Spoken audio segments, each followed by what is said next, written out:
Hey everyone, I have a fantastic guest for you today that I can't wait for you to meet. It is a very special dietitian who's done a lot of work in the field of nutrition writing and content writing as a dietitian.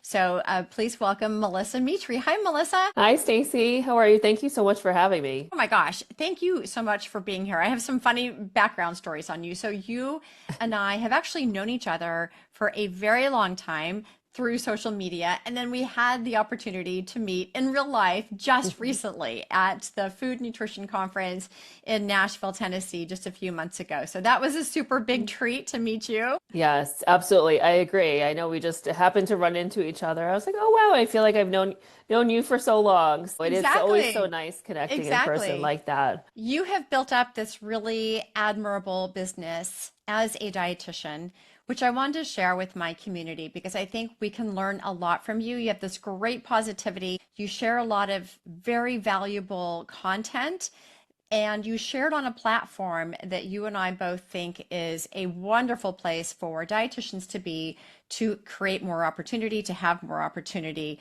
whether it's working for yourself as an entrepreneur or working for a company. So I think there's a lot of opportunity in that. But Mhm. you are a powerhouse. I think I have followed your work for a very long Thank time. And you. in fact, when I was entering in our session today in my calendar, your last name got auto-corrected to Nitro. That's right. She's Nitro. She's That's so awesome. She's a funny. powerhouse. Oh, thank And you. I think you can really share a lot to other dietitians about some of the work that you do. So I'm going to have you tell us a little bit about how is it that you got involved in being a freelance writer? Yeah, so I've been a dietitian for close to 20 years now. And so I started out of the in the traditional route, working in clinical for a little over 10 years. And then, but I always knew that I wanted to be an entrepreneur. And when I first started kind of diving into that and moving in that direction, I started in private practice actually, and wasn't initially pursuing writing. And so over time, as I built my private practice over a year or two and kind of started to grow that, I started, just being much more active on social media in general, right? Promoting my business, promoting my private practice, and met other dietitians that were writers. And it's always something I wanted to do. I've always loved writing. But I didn't realize how many opportunities there were out there until I really started connecting with other writers. And that's really kind of so over time what led me to do what I'm doing now. Really just connecting with other RD writers out there, on the different platforms, learning from them, and really just starting with like creating my own first writing sample. And we could talk about that too, if you'd like, on how to do that and where to do that. And that's really what kind of started the process. And then it became sort of more word of mouth, sharing my writing samples out there, because a lot of it is really just connecting with others that are doing the things that you want to do, and just putting yourself out there, and really just sharing who you are, what you know, and just being genuinely helpful in your content. So that's over time kind of led me to more opportunities where I either found them myself, or others over time started coming to me and sharing the opportunities with me. You and I were talking off screen about how wonderful it is to be able to collaborate with other dietitians because most of Mhm. us in our day-to-day work aren't really around too many other dietitians. If you're in a Mhm. clinical space, you might actually have a few other dietitian coworkers, or maybe if you're working in academia or even in research, maybe you might have a couple people around you. But in most of my jobs, I have not been around other dietitians to learn from, to work from, and I think being able to collaborate with other dietitians is really a great way to both lift up each other's careers and opportunities. How do Mhm. you recommend other dietitians? Let's say somebody wants to go into nutrition writing or just in general want to network with other dietitians. What's worked for you? Mhm. Yeah, so really just being generally friendly and saying hello and introducing yourself really is a simple starting point with anyone that you're trying to build a connection with. And I would say my big piece of advice there would be not to rush the process, and ask for something right away. This is something that I recommend when dietitians ask me this question is, we don't want to pitch right away, and we don't want to ask for work right away. We really want to just build a genuine connection with someone, whether that be, a fellow dietitian colleague, a writer or an editor, somebody that you may potentially want to write for in the future. And really just introducing who you are and maybe just paying them a compliment and saying, I really love, this post that you had. I really love what you do. I'm glad to be connected with you. And really just starting with a simple introduction like that. And then just kind of seeing where it goes from there. But that's really the starting point, is just being genuine. And I think everybody's a little bit different in how they, their own personalities, right? And like what works best in terms of reaching out to someone. But I personally like to just keep it just very genuine and not make it feel salesy. And I think that can make it easier to do too, and make those connections so you're not afraid to do it. Good. I want to circle back to that in a little bit. But before I do that, I believe that there are a lot of dietitians who, myself included, I love the idea of writing. I love the idea of making money writing and maybe making that a full-time or mostly full-time gig. Maybe you can give us a little idea of what a day in the life looks like. You Hmm. can patchwork together a manufactured day, but what does Yeah. that look like as a nutrition writer? Hmm. Yeah. So I have, I would consider myself a full-time writer, but I do maintain a small private practice as well. And so while that's not the bulk of what I do these days, it is a small part of what I do, and I feel does help with my writing as well. So with that said, what I try to do on a weekly basis is just kind of, schedule out my client days on 1 to 2 days a week so that I'm really focused on working with my private practice clients and I can stay organized in that flow. When it comes to writing, it's so helpful to kind of get into that flow state and not have this back and forth of writing for a half hour and then going on a call and then writing for another half hour, and that really having a longer chunk of time to do your writing. So on my writing days, which are most of my days, I really kind of start my day just looking at what I have that's due that week, and also what I have that is coming up where I might need quotes from other dietitians or other professionals, so that I can kind of plan ahead on what's happening, and give those experts adequate time to get back to me on the quotes that I need. It's really looking like, on a given 8-hour day, I am, at my computer, either at home, I work from home, 100% of the time. But about once a week, I like to go to like a Starbucks or a coffee shop or sometimes the library if I need more concentration. And that's nice as a writer to have that flexibility to mix things up a little bit and keep things exciting if you feel like, you might just have a day where you're not as focused. That's how I, kind of, schedule out my day, but it's really just writing, different articles. And, when I am writing, I just keep a few tabs open at a time. And so that could Oh, be that's incredibly genius. helpful. So, I I'm mean, gonna I write feel that like one down, right? yeah, and that can be helpful for so many things that you're working on, right? But especially with writing because it requires more focus. I really try, and I think this could be helpful to not keep any tabs open that are just not relevant to what you're working on. So when I'm writing that one article, everything that I have open is just related to that one article. So if that's like research studies and other things, guidelines from that writing client, it's all related to that. And so in a typical day, I might write 1 to 2 articles depending on how long they are.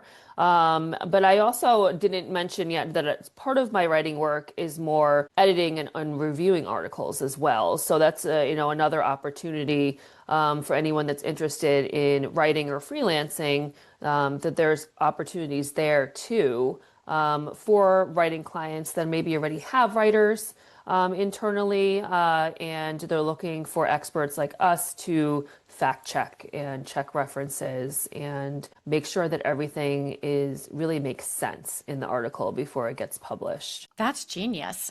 You mentioned a few things that made me think about tools that you use.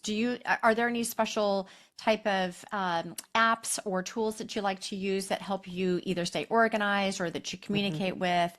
or that you do research with? Maybe you can share a little bit about that. Yeah, so in terms of staying organized, one of the most helpful tools I use is called ClickUp. And so it's just one of several, kind of project management softwares.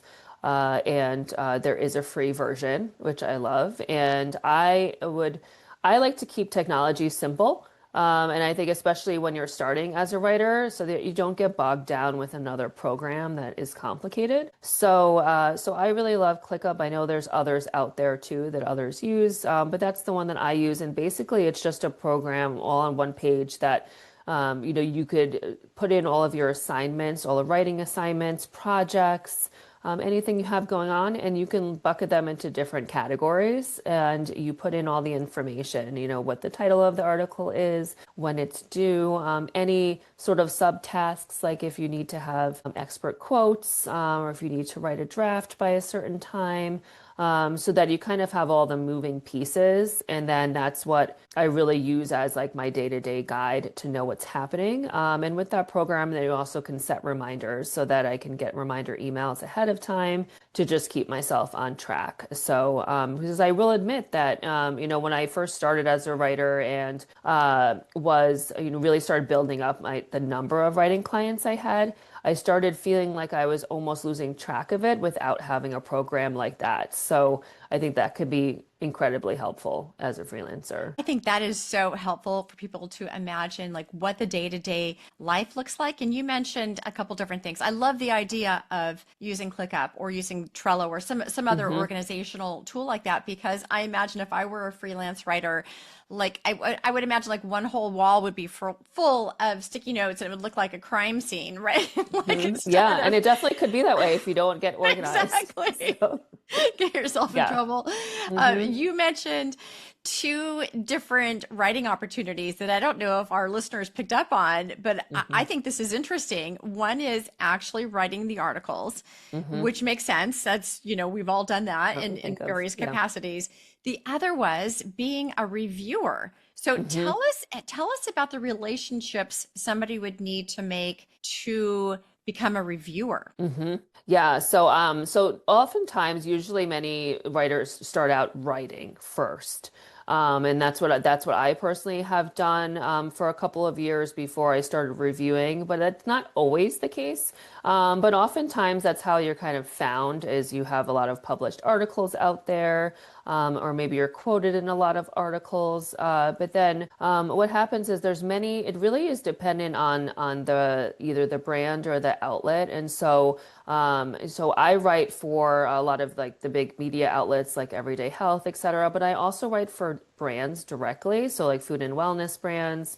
And so a lot of times those brands, they may already have internal writers. And so they're often the ones that are more often seeking reviewers or experts like us to kind of just validate all of the information. And they need to really have an expert credential on that article. So if they have an internal person writing it, that it's not a credentialed writer, which is the case many times, that's when they'd be more likely looking for a reviewer like ourselves. So if you are looking for that type of work, I would say that if there are brands that you love that you might want to connect with, then, taking a quick look at their blogs, at their articles on their website, and if they don't have credentials on sometimes it doesn't say anything. It might just say like written by staff or just might say the person's name, they don't have a credential. Then it's a good sign that they might need that help, and really letting them know that they want that, because that's validating the information that's going to help with their SEO and really the trustworthiness of that article. And so that's a few of the brands that I do that for, where there's a few other dietitians that are freelancers for them as well, where we get the article and then it's kind of using a different part of your brain. So it's a nice change. It's a nice kind of, mix from the writing, and writing requires more concentration. This is also, it requires concentration to review, but it's almost a nice experience too, because you kind of get to see that final step, and it makes you more detail oriented, I think, as a writer too. Yeah. You mentioned something that I want to circle back on as well, and that is SEO.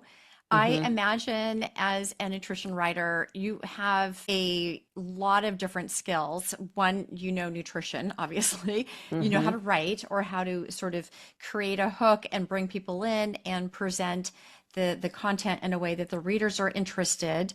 Hmm. You also mentioned SEO and how your name offers credentials, authority, expertise, trustworthiness. Hmm. If someone is interested in working as a freelance writer, how do you recommend that they learn a little bit about SEO or that value that they could provide to their client? Hmm. Yeah, so there's a few really good courses out there for that, and some are more comprehensive than others, and might take more time than others, depending on your amount of time that you have. But I took the SEO Made Simple course by Erica Jolson, and I believe she still has that course. I think I so know she too. does other things now, yeah, but her course was amazing, and I know it's evolved over time, but that is how I started. That was my introduction to SEO. And it was a very comprehensive course. You can take it at your own pace, and there are other courses like that too. So that you can kind of take it in the, time frame that you have. But a course like that can give you a really good overview. Now, there's much, I know even LinkedIn has, and I know we'll talk about LinkedIn a little bit more too, but has trainings too. LinkedIn has a lot of great trainings, sort of just introductions to these topics. So those can also be options. So it doesn't have to be a full-fledged course like that either. I think that, courses can be wonderful. And of course, you want to have a good baseline knowledge of SEO and what that means today, especially with AI, and all of those changes. But you don't want to bog down too long with a course and then not really take action too. So I think even just starting with, any LinkedIn trainings or videos even.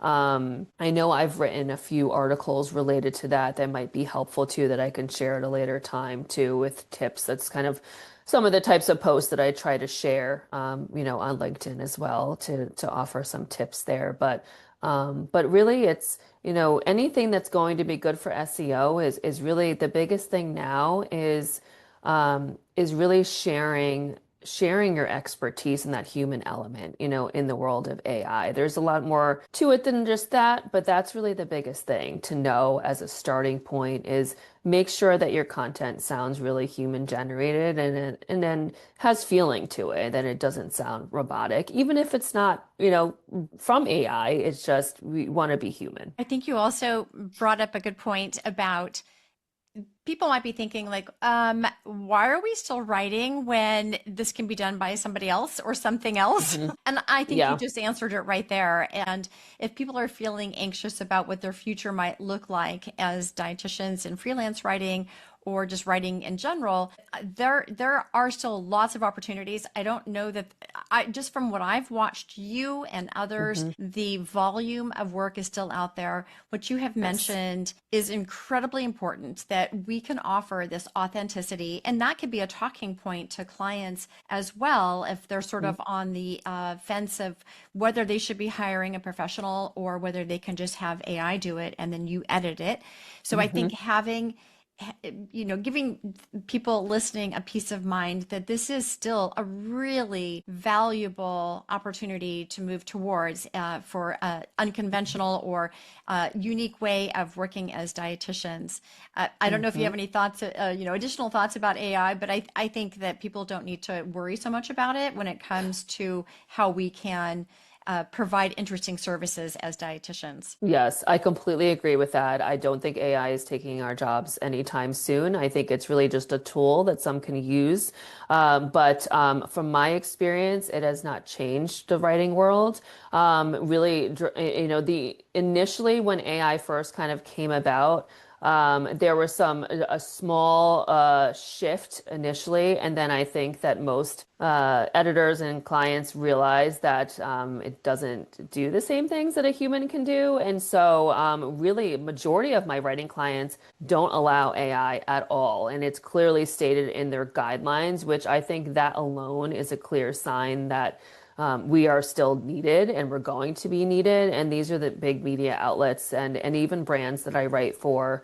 clearly say they don't want any AI in any part of the writing, which I appreciate as, a human writer. And so I think that there is no need to be fearful. I know there are some out there that are fearful, but there really is no proof to that. I think a lot of it is just speculation, and I can understand that potential fear. But in my experience, and I know others' experience, it really is not changing anything. There are plenty of opportunities out there. And if anything, I've seen in new writing clients that I've started working with that it's even more common to see, no AI use policies, which I didn't always see before. Ooh, that's interesting. I'm glad you shared Yeah. that.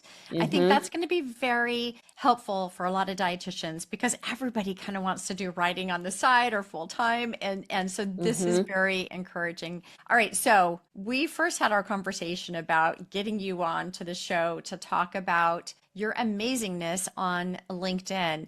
And this goes back to what I want to initially talk about, and that is how you do a lot of marketing. Like, how do you get Mm-hmm. clients? How do you get paid by somebody to write? Like, you can write all you want, have a portfolio, but how do you actually get paid? And so both you and I are big evangelists of LinkedIn for dietitians. And I Mm-hmm. love the content that you put out on LinkedIn. And I Thank think you. it's very fresh and novel. I believe that many people, dietitians, health professionals, don't really see how it is that they can talk about their craft, their service, their expertise. On LinkedIn, it feels like maybe they should be talking about sales, or they should be talking Mm-hmm. about traditional marketing or other sort of, business type work. Mm-hmm. And we can show up talking about food, recipes, research related to that food or to a disease state. So I, Mm-hmm. I, I really want people to look at all of your content and your posts and how you engage with other dietitians. So tell us a little bit about your journey on LinkedIn. I know that you are a big Yeah. fan of it as well. Absolutely. It's definitely one of my favorite my favorite social media platform.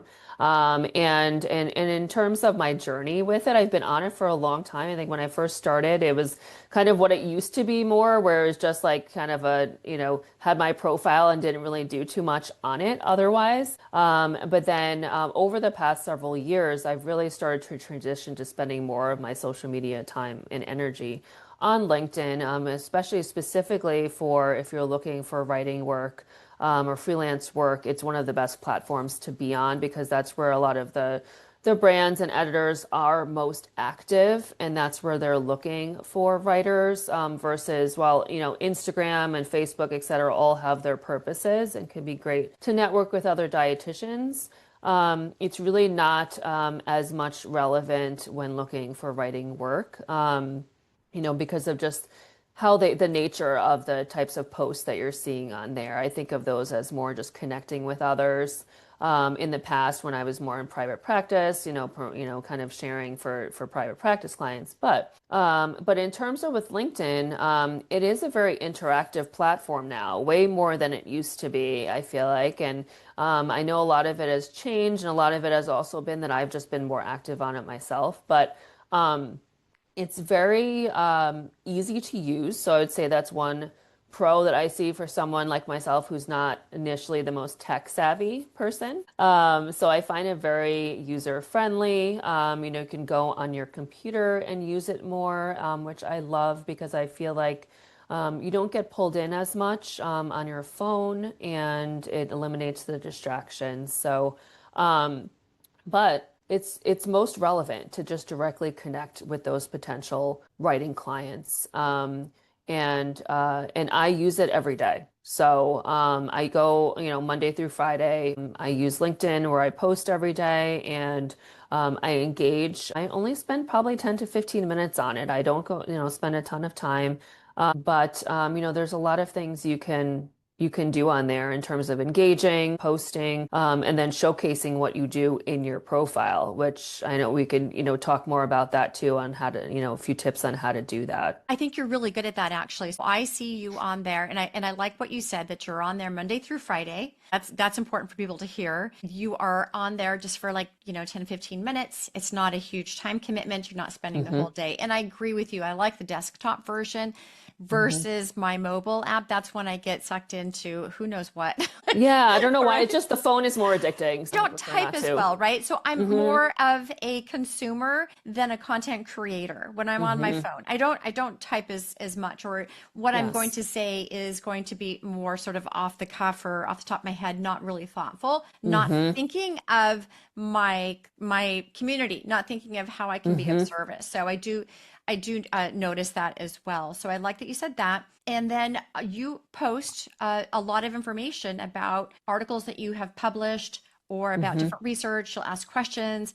You are out there also showing links to work that you have done, and I think that's helpful. So maybe you can tell a Hmm. little bit about how you're showcasing your work on the platform. There's so many different Hmm. places to do this. There's a lot of real estate on LinkedIn. You've got your personal profile. People can sometimes have a company page, which I have for NutritionJobs. So there's a couple different Hmm. places that I post. So there's just a lot of real estate. What's your favorite section for standing out on LinkedIn or showcasing your Yeah. work? Yeah, that's a great question. Like you said, there are so many different areas on there. And so, and I probably haven't explored all of them yet either, and it's evolved. So really, what I do is where I spend the most time is just posting out. Like I schedule my post out. I have a virtual assistant that also helps with that. So I create the content and then she kind of helps manage of getting it out there and typing it out. So that is incredibly helpful too. But that is, really just being on LinkedIn and posting, just posting to my audience, really. I haven't used too much of, I would love to create a newsletter on there. That's one of the next things that I want to try to do. I have created a few articles within LinkedIn, which I think is helpful to do, especially if you're pursuing writing and want to get your name out there. That's a really easy platform to do. So instead of just doing a post, you can just click write an article when you're on the LinkedIn platform. And you could just type in an article that and it could be really simple, but it's just a way to kind of get your information out there in a different way. And kind of make it more official too, where it kind of goes to your profile and everything. But I post I share my articles as you said, and that's kind of, evolved over time too when you think about kind of the evolution like you had asked before on how I, kind of started using it more over time is I think when I initially started using LinkedIn more and posting, I was just sharing my thoughts. I wasn't necessarily sharing articles, and this was before I had a lot of articles to share. So I think that's one way that you can start, and I think another way that you can start can be reposting others' content too, but adding your own thoughts. So I think that's always helpful to do, even if you're just adding a couple of sentences and tagging that person who had the original post just for engagement and to connect with them. But those are two really easy ways to start. And then as you build, as I built a portfolio, I started sharing more of my articles that either I wrote myself or that I was quoted in, because both of those are really important to share because your name is out there. So whether you're the writer or you're the expert source for that article or you're the reviewer, whatever it is, you're showing your expertise by sharing what you're doing. I think So, that's helpful, yeah, for people to hear that you may not have been the actual author on that mhm, article. Maybe it's for Prevention Magazine or some place where they were getting quotes from dietitians and you mhm, showed up in there. That's a great way to demonstrate your authority so that your it's just more information, mhm, more references about what work you have done. You mentioned mhm. also about posting an article, which is great because that's evergreen content, and then you can feature that article so it sort of shows up on your profile as a pinned Yes. item that people can see. You can have links or you can have the actual article. Again, it's evergreen. It's not going to get buried in a feed, and so everybody can see that as well. Hmm. That's Hmm. really helpful. I also Yes. notice on your profile, you're really good about being very specific about who you are and what you do and what you can do and what your services are. You have it in your about section. You have hmm it in your headline. You are a freelance writer. I think you use the word nutrition in there as well. You're hmm very, very specific and not a lot of copy fluff. Like you're just Right. saying like it is. So that Yeah. somebody that's very busy, an editor or someone who's going to hire you, can find you and identify, oh, this is what we're looking for. This person came up in a search and hmm this person meets the criteria that we're looking for.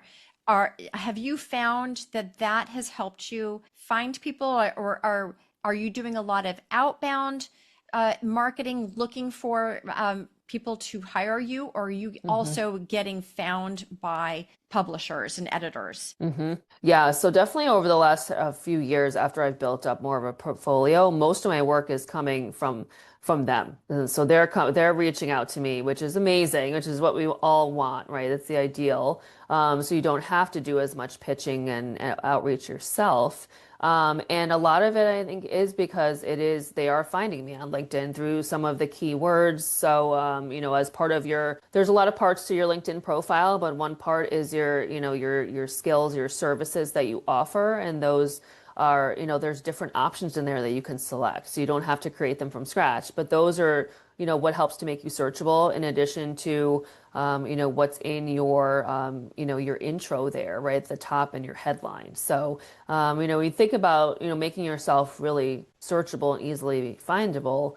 You want to think about what's like the first thing that they're going to see if they find you, if they come across you, and it's, going to be right there in your intro. So that's a really good starting point. And like you said, in mine, I say that I'm a freelance writer. I mentioned nutrition, registered dietitian, so they can see both of those parts, which that can set you apart, right? That you're a writer, but you also have this credential and making that really easy to see. And then with that, I have a lot of, usually what happens is that somebody, a potential client or editor will reach out to me and just send me a message on LinkedIn. Either they'll send me a connection request with a message, or they'll just send me a message and, kind of introduce themselves and what they're looking for. And I found a lot of that's the platform where I found the most opportunities, where somebody directly reaches out to me.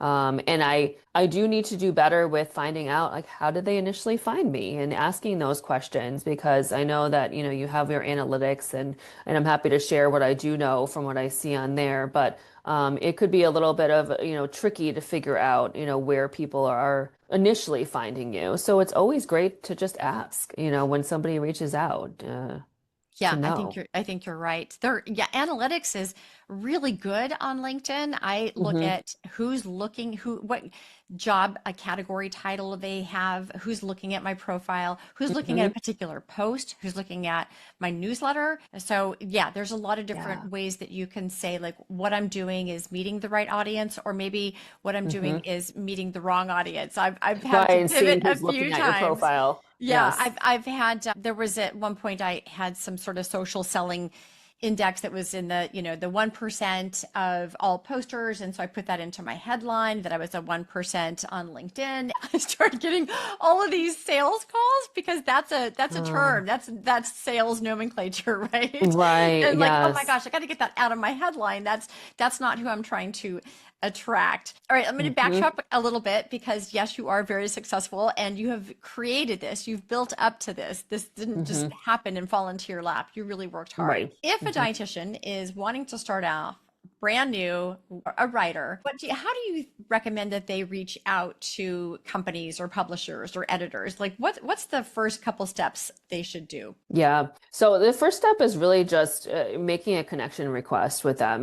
So you can do that, especially you have more options to do that with, having the premium LinkedIn, which I do have. I didn't initially have that. But they offer really good discounts and sales on that throughout the year. So I don't know if there was something for Black Friday this past Black Friday, but I know that they offer that, and that's when I kind of locked in a good price for that when I started. But even if you don't have that, you can, just send a connection request. And for a lot of people on LinkedIn, you can still send a message even without having that premium profile. So really just introducing yourself, and again, not in a salesy way, but just saying who you are and what you do, and just maybe just a quick one-liner on why you're connecting with them. Where's the kind of mutual, connection coming from? Like, did you see like an article that they wrote? Do you love their brand? Just sort of a nice compliment and a way to kind of explain why you're connecting with them in the first place. And then just leaving it at that. And if you don't hear from them back from them right away, that's okay. You really just can continue that connection by like commenting on their posts, sharing an insightful tip to add to their post. I'm a big fan of engaging with other people's posts that you're trying to connect with to build that connection, but not just liking their post, actually saying something because that's going to help you to stand out. So I think those are the two ways that I would recommend starting out to make those connections. And keeping track of them too. If you have like a little Excel Oh, spreadsheet, that's good. if that helps. Yeah, and again, it doesn't have to be connecting with everyone. It's better to connect with, those that are more relevant to what you want to do. So even just starting with a handful of connections and kind of growing from there so it doesn't feel overwhelming. It's better to be more targeted, than to try to connect with everyone that's out there. Are you using specific search terms, or are you highlighting a publisher, a magazine, or a newspaper, or a company? And are you looking for a particular search term? Yeah, so I think depending on what you're looking for. So if I'm looking for an editor from a, publication, a media outlet that I want to write for, like Eating Well, for example, then, you could just type in, editor Eating Well. And there'll be different types of editors that you'll find. Though it could be senior editor, marketing, content editor, et cetera, all these different terms. So you could look up, again, start with editor but if you're looking for something specific, often will be like the senior editor or the content editor that will be the ones that are hiring. But the language is a little bit different depending on the outlet. So I would say just starting general editor and then outlet and then the name of the outlet. And then, it doesn't hurt to connect with a few of those editors. And then over time, as you build that relationship, then they already know your name. So if there is a job posting or they're saying they're looking for more freelancers, it's just going to be an easier in when they already recognize your name and you built that connection and you weren't just reaching out for work. You were reaching out just to generally build that connection. That's awesome. Thank you. Okay, so I'm sort of summarizing in my head. Have a Hmm. really awesome LinkedIn profile that showcases a lot of your work or what you can do and say what your services are. Make some great connections on LinkedIn. Make some targeted and strategic connections in a way that can demonstrate your worth, not just always being salesy, but also connecting and engaging with them in a way that's meaningful, and then reaching out to them. The next step then would be a little more formal. Would you send them an email, or would you have like a pitch that you would provide them, or is that something that you do and help other dietitians formulate sort of one-on-one? How does that work? Yeah, yeah. So what the next step would be, I think, if you don't, because it's kind of like a process. So if you don't hear back right, or if you do and you want to kind of take the next step, I think after at least two or three conversations, or even communications on their posts, at that point you can say, you kind of just check, say that you're checking back in with them. You hope all is well. So again, just being friendly and nice and then kind of leading to the ask of, I know we've been connected for X amount of time. If you're ever looking for more freelancers, writers, then I just want to let you know I'm available. Please feel free to keep me in mind. And then you can share. It's always helpful to outwardly share a sample article if you have one, even if it's on your own blog or it's a LinkedIn article that you wrote, to show an example of your work. They may have already seen it, or maybe they can access it through your website, but you want to make it really easy for them to find. So any way that you can be helpful where it only takes them a minute to see that. And then you can go from there. But I do have sort of a helpful template that I often, so I do work with dietitian writers and aspiring writers one-on-one. So in those conversations, I often provide a template, whether that's just an introduction template or more of a formal pitch template, that they can modify, of course, but it's helpful to kind of have something really specific, so that you don't wait too long to do that. It can feel scary and kind of not know where to start. But with that said, I am creating a free guide as well, for writers to provide that template to more people too. So, Thank you. That's so fantastic. Yeah. So yeah. listeners, I will provide all those links down below for you so that you can connect with Melissa directly. Anything else you want to add, Melissa? You've been such a wealth of information and so I'm glad giving to hear. of not just your time, but this knowledge. Like you've really gone deep and have been very specific. And I know that a lot of dietitians who are thinking about wanting to write, to be freelance writers, are just like me right now. I'm like, oh, I want to write.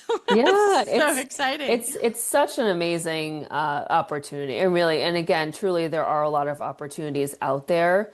And I wouldn't fear the AI. I mean, it's a wonderful way, non-traditional role to have as a dietitian, and there are so many places that are looking for our expertise. So I think I would really leave it with that is that these brands and these outlets want our expertise, and they really need it. They're seeking that, and they're seeking that expertise in an easy to understand way. So if in any way that you can showcase that you have that scientific background, you understand the research and what's happening, but you can really translate it in an easy to understand way. Think about how you would tell a client or a patient. That's what they're looking for, because that's what the consumer wants, so that it's easy to understand. So I'd really just leave with that starting point of, if you're not using LinkedIn yet, try to at the very least start with just updating your bio with kind of those key terms of the role that you want to have, even if you don't have that role yet.